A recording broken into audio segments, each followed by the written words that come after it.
GTS 3 by Amazfit. A new generation, new features and new vision. But does it keep the same great battery endurance and feeling? Let's inspect.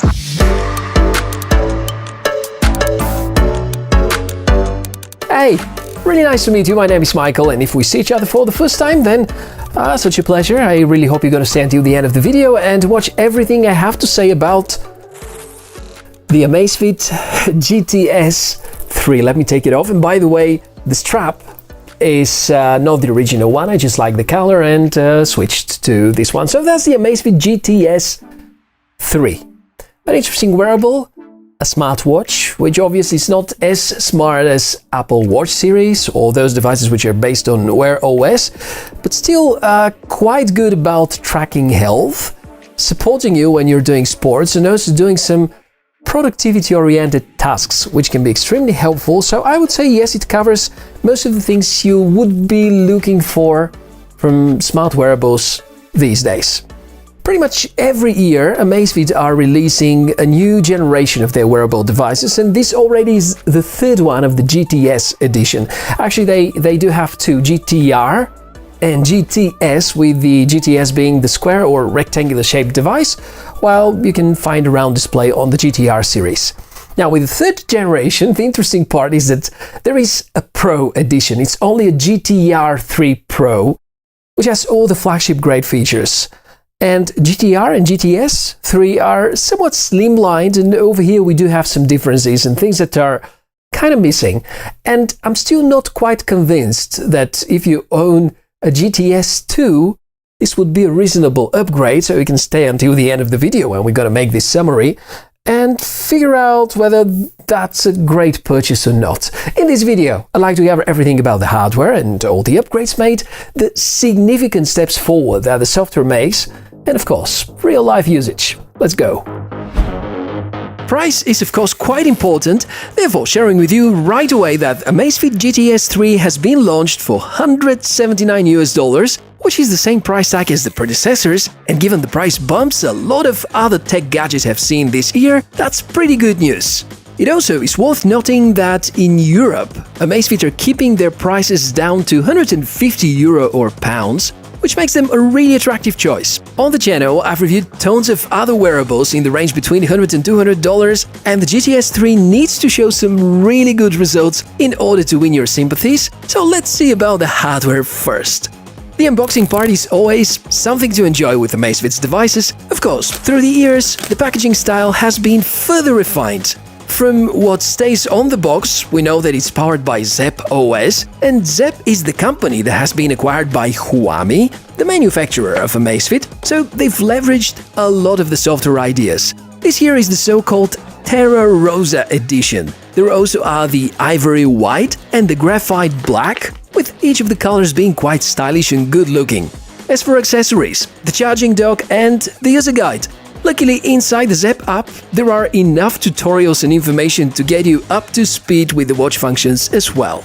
The sign on the first side looks fantastic. GTS 3 is made from lightweight, yet durable aircraft aluminum alloy with curved glass on the display, crafted to elevate the sleek look. Thanks to the sides, you do have the feeling it's quite a thin device, despite the fact there's a little bump at the bottom, hosting most of the health tracking sensors.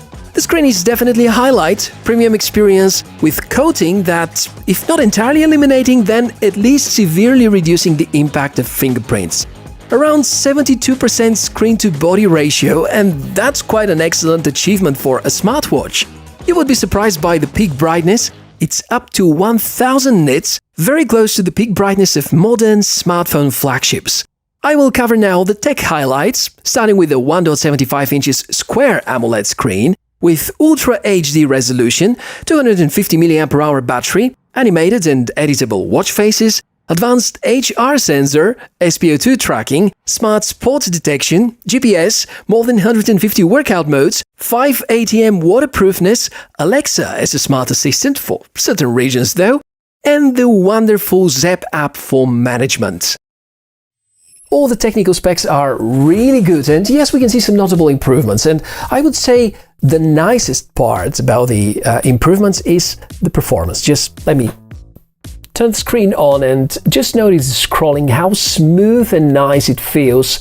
And the overall feeling of using this watch is like, you know that that's a premium device.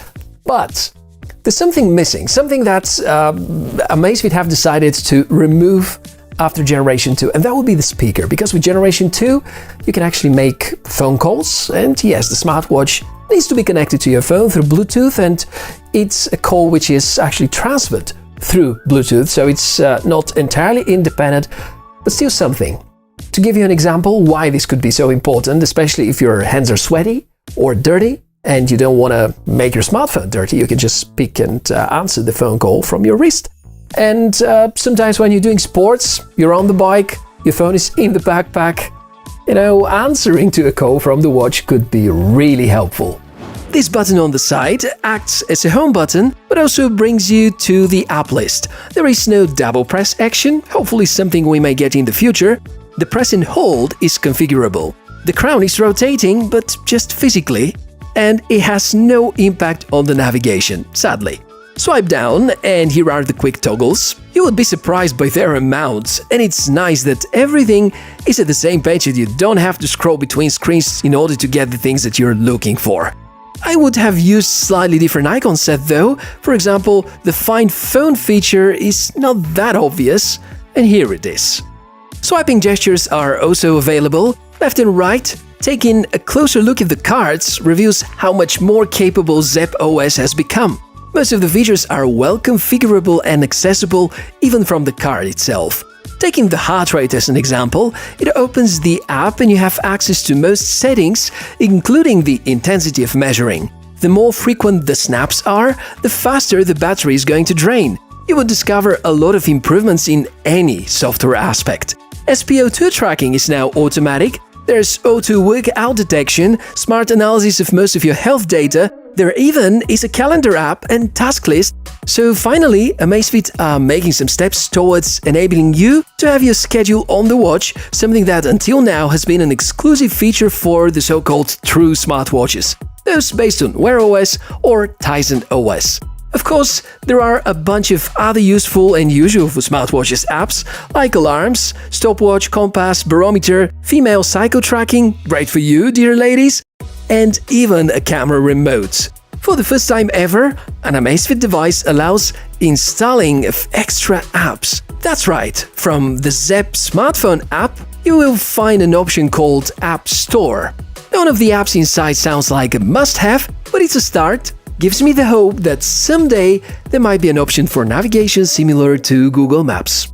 This reminds me to show you the workout section on the GTS 3, and something I actually did is to program the power button to press and hold, and that's opening now the list with the workout, and we'll come back to this list in just a moment.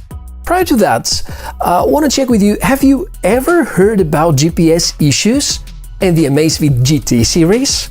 Because I have. With the Amazfit GTR there have been a lot of complaints, and you can check some Facebook groups or Reddit subforums. It's been full of people complaining about the inaccurate GPS. I didn't really experience it that much with my GTR 1, but with the GTR Generation 2, yes, I did notice some significant issues, and that's why I've been very thoroughly testing the GPS performance here on the GTS 3. And I can say that it performs great. It's super accurate, and it's the most accurate GPS solution not only for this Amazfit product line, but I would say for this kind of smart wearables, that really is already one of the best GPS implementations. Also, the variety of sports is mind-blowing. Yes, you can customize the list, and yes, you can adjust most of them in terms of targets, laps, distance notifications. It's all there. Kudos to Amazfit for listing all the sports types. I can't recall any other vendor showing such a complete list with all the workout modes. So inside the Zepp app, loads of data. You can spend hours reading about your health analysis and get recommendations how you could improve your quality of life. If you feed the smartwatch with data, meaning wearing it, it will pay off by sharing with you some remarkable insights about sleep, stress, blood oxygen saturation, and PAI. Sometimes this is the kind of boost that all of us need, so that we get our motivation to live a healthier life. And also can save you some good money from visiting a coach or a fitness instructor. I'm not saying it can fully replace professional consultants, but it can be a trustworthy source for some more basic advices.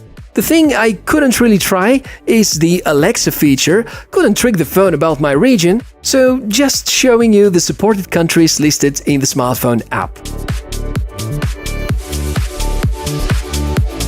Now, the things that you cannot do with this watch, and I didn't quite like: you can't use any navigation. While GPS is present, there is no app to do that. There is no speaker integration, therefore no phone calls. There is Bluetooth, but you can't add any wireless earbuds. It's anyways pointless, since there is no access to the local storage and you can't keep music files on it. And no Wi-Fi. Downloading updates may really take a long time. The update I had to install took around an hour and a half. In the end, to sum things up, this is a smartwatch with very beautiful design, very premium feeling, and is at the same time lightweight. For health tracking, perfect. For sports, almost perfect since you cannot listen to music while you're doing sports. For smart features, sort of. Many of the apps have become a lot smarter, but since we have no speaker and Alexa covers just a few countries, that's a limitation. Honestly, I don't see this as a worthy upgrade of the GTS 2 in terms of hardware, but if you're looking to improve the feeling, because it feels really nicely premium, and if you're looking to improve the user experience, that clearly is a lot better. You can see advancement, software steps up, pretty much every aspect. Settings, features, the app development, the smartphone app is also a lot better. So I think in terms of software it's really good. But other sections like battery, not that good. In fact, the battery inside is a bit smaller than the one that the GTR 3 has. And therefore the battery life was not that stellar while I was testing. Amazfit promised around 10 days, and actually with always on display, I was hardly getting 4 days of usage with everything on, of course, in terms of tracking. But if you disable the always on screen, then you can count on around 10, 12, sometimes even more if you don't have too frequent updates on SpO2 and heart rate and all the Pi features and so on and so forth. Therefore, kind of mixed feelings, very beautiful. And unfortunately, the hardware is not that improved to the previous generation, if there is any improvement at all. But the software, so big steps forward, and kudos to the Amazfit team for this fantastic development of the software. And if they keep up working on the software in pretty much the same pace, I'm very sure that they're going to catch up with the functionality on smart operating systems like Wear OS and maybe Tizen OS. That's been everything about today's review of the Amazfit GTS 3, and I hope that this thorough inspection and all these examples are just about right to give you the chance to make the right buying decision or to get to know more about the world of smart wearables. So, if you enjoyed the video, give us a like. Not that YouTube counts the dislikes, but if you decide that you dislike the video, you can at least let me know, because I'm going to see these statistics.